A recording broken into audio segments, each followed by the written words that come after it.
by taking this action, Elon Musk has directly aided Russia, and the basically targets that the Ukrainians were aiming to hit with these drones have directly caused the deaths of Ukrainian citizens and children. Elon Musk facing criticism after he ordered engineers to turn off Starlink, his satellite communication network, to prevent an attack by Ukrainian forces on the Russian Navy. Well, Chris Stoker-Walker is a tech journalist, often joins Mariana Fosdrop for her regular Musk watch, and joins me now. Hi, Chris. Hi, Matt. So explain what's gone on there. A situation where sort of inaction is also action. He says he doesn't want to be involved in the war, but anything he does is sort of playing into that.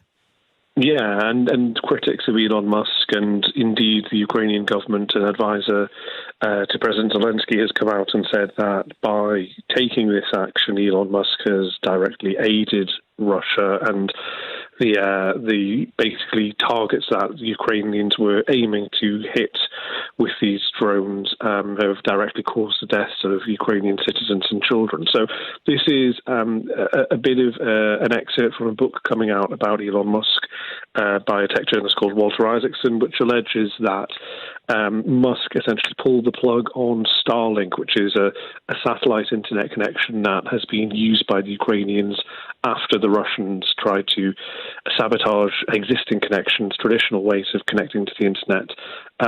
Pulled the plug on Starlink because he was worried that they were about to launch an attack against the Russians that could have a relatively significant impact in terms of Vladimir Putin trying to, I guess, launch potentially nuclear weapons against it. He said, confirming a little bit of the reports on Twitter overnight, that if he had agreed to the request of the Ukrainians, then his company would be explicitly complicit in a major act of war and conflict escalation. But for those that don't like Musk, it is yet another thing of him backing the Russians rather than Ukrainians.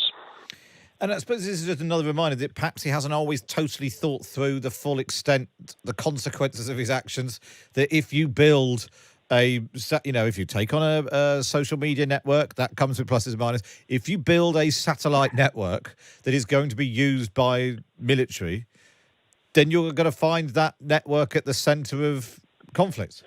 Yeah, and this is the thing that he does traditionally. We may remember the situation that he had with Vernon Unsworth at the time of the Thai children football team being caught in a cave several years ago, where he decided to go gung-ho into that situation to build a submarine and then caused a whole load of ripple effects that he had never thought through, that in that instance ended up with him being taken to court for a defamation case that he eventually won. But it causes all these issues. And I think when we're talking about something like that case, the one several years ago of Vernon Unsworth, it's less of an issue as the one now, where his actions are essentially directly swaying the impact of what is the major war in Europe and the biggest war that we've had for more than 10 years.